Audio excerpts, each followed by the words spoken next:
Sasa kuna upinzani fulani hapa ambao umeweza kuonekana kuhusiana na mpango mzima wa Dangote ambaye alikuwa ameamua kujenga kiwanda cha kutengenezea mafuta ama kiwanda cha kusafishia mafuta ndani ya Tanga, Tanzania, lakini mwisho wa siku akaja na kugeuza na kusema kwamba kiwanda kile atakitengeneza nchini Kenya, jijini Mombasa, na akaweza kutoa sababu zake maalum ambazo aliweza kuzitoa, ambapo baadhi ya watu waliweza kuzielewa na baadhi wakakataa kuzielewa na kusema kwamba ametumia Kenya kwa vigezo vya kwamba anataka kuwatumia Wakenya kwa njia moja ama nyingine. Lakini kitu ambacho nimekuja sasa leo hapa ili kuweza kusawazisha, baada ya kwamba mimi ndio nilileta huu mjadala, ama mimi ndio nilikuwa mtu wa kwanza kabisa hapa kwa KG Chipande kuweza kuleta huu mjadala mzima wa kuhusiana na masuala mazima ya mswada ule kuweza kutolewa nchini Tanzania, Tanga pale, na kuja nchini Kenya, jijini Mombasa. So baadhi ya sababu ambazo alikuwa ameweza kuzitoa Dangote,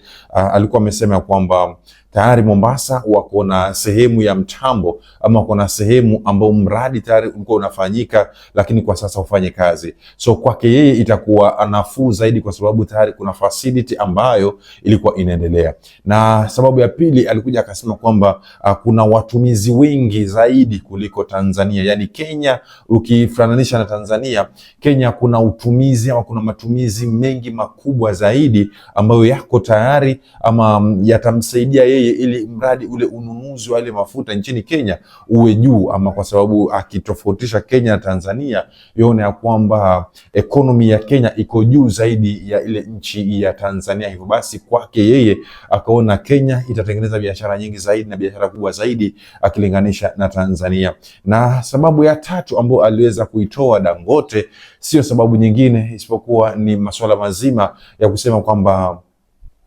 kuna njia mwafaka ambazo tayari zipo, ambazo kuna zile ambazo tunaita pipes ambazo zinapeleka mafuta huku na huku, ambapo tayari vile vile ikizingatiwa kwamba nchi kama Uganda ambayo ilikuwa inatazamiwa pia iweze kunufaika na mswada kama huu, tayari inachukua mafuta kutoka bandari ya nchi ya Kenya ambayo ni Mombasa. Hivyo basi itakuwa rahisi usambazaji wa mafuta yale iweze kufikia nchi tofauti tofauti ambazo zilikuwa zikitegemea bandari ya Mombasa kuchukua mafuta yake. So akaona hata kwa Uganda pia watakuwa na urahisi sana kutumia the same channels ambazo walikuwa wakitumia hapo awali kuchukulia mafuta nchini Kenya kupitia pale Mombasa. Lakini nikujulishe tu ya kwamba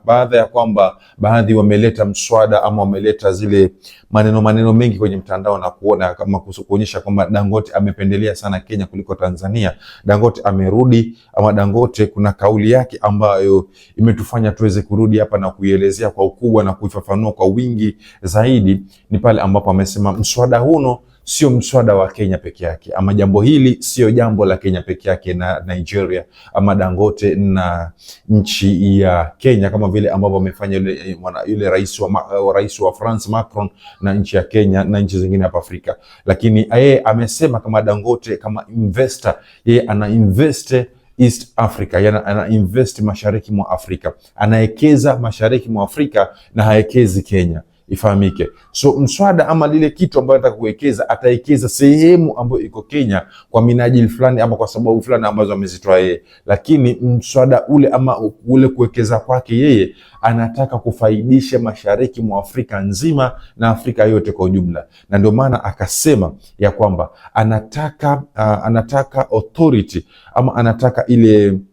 hizi nchi tatu, especially Kenya, Uganda na Tanzania, ambao ni Yoweri Kaguta Museveni wa nchi ya Uganda, Mama Samia Suluhu Hassan rais wa nchi ya Tanzania, na Daktari William Samoei Ruto rais wa nchi ya Kenya, waje kwa pamoja na wampe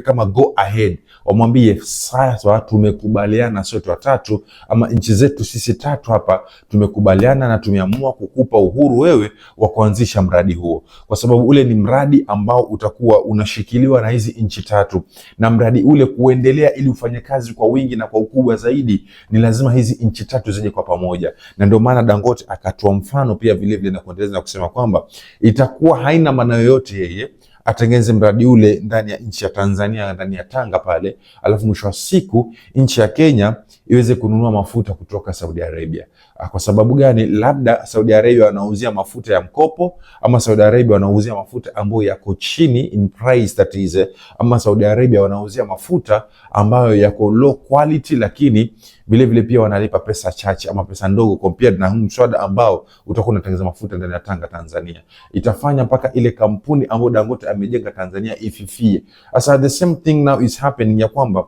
endapo Dangote ni Nigeria huyu aje atengeneze kile kiwanda chake cha mafuta ndani ya nchi ya Kenya, alafu nchi ya Tanzania ama nchi ya Uganda waamue waseme kwa sababu imetengenezwa Kenya au kwa sababu imetengenezwa Uganda, sisi wa Tanzania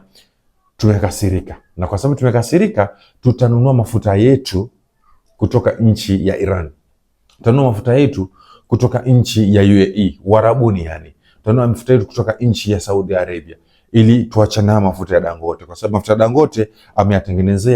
ameyatengenezea Mombasa. Na ukiangalia kuna pipes ama kuna links ambazo zinaweza kusaidia yale mafuta kutoka pale nchini Kenya Mombasa yaweze kurushwa ama yapelekwe, yasukumwe mpaka yafike ndani ya Tanga kwa masaa machache ama kwa dakika chache ama kwa wakati mdogo sana. Lakini kwa sababu ya ile fitna na wivu, na tuseme ile ya kwamba hataki mfano sisemi iko hivyo, na tuseme Mama Samia hataki ule mtambo ama hataki ile kampuni iendelee kwa ukubwa, atafanya nini? Atanunua mafuta kutoka nje na atachana ile. Na kama Tanzania imenunua mafuta kutoka, let's assume imenunua mafuta kutoka Arabuni,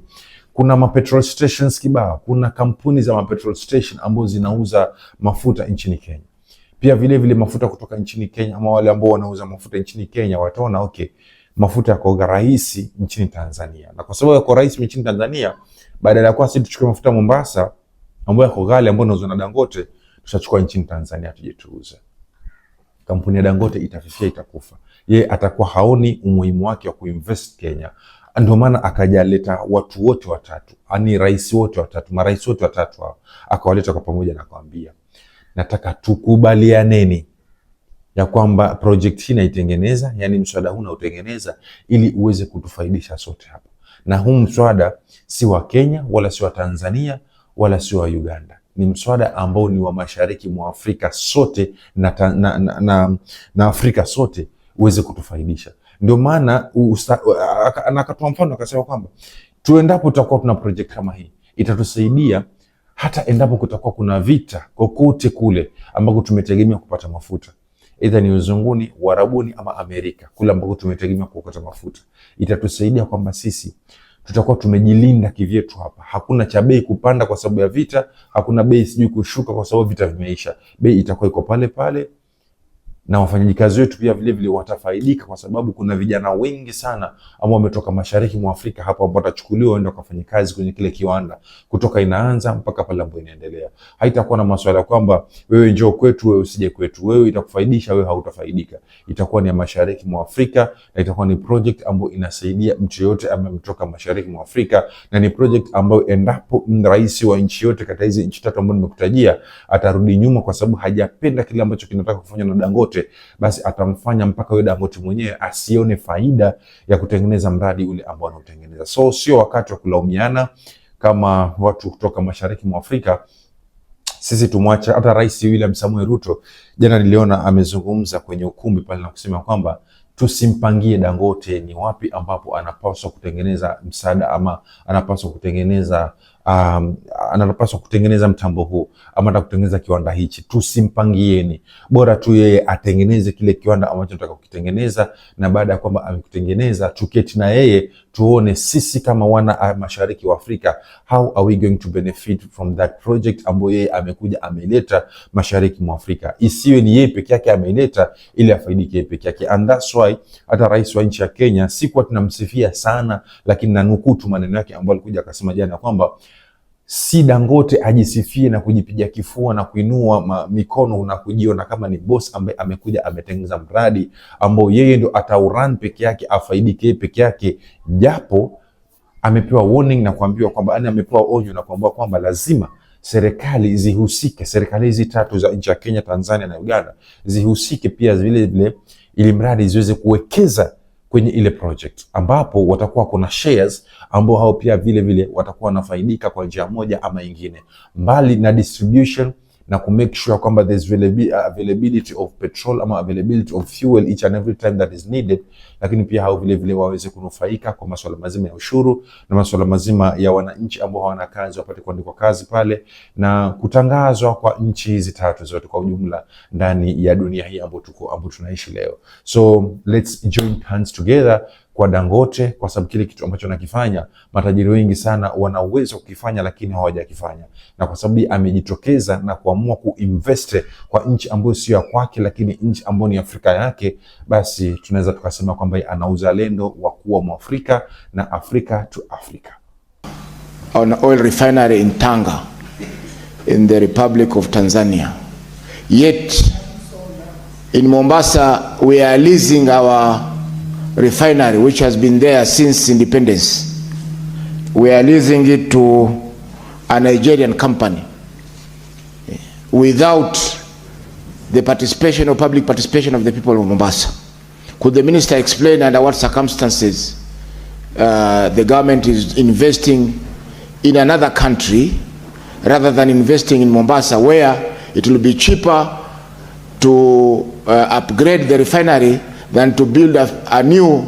refinery altogether in another country? Thank you.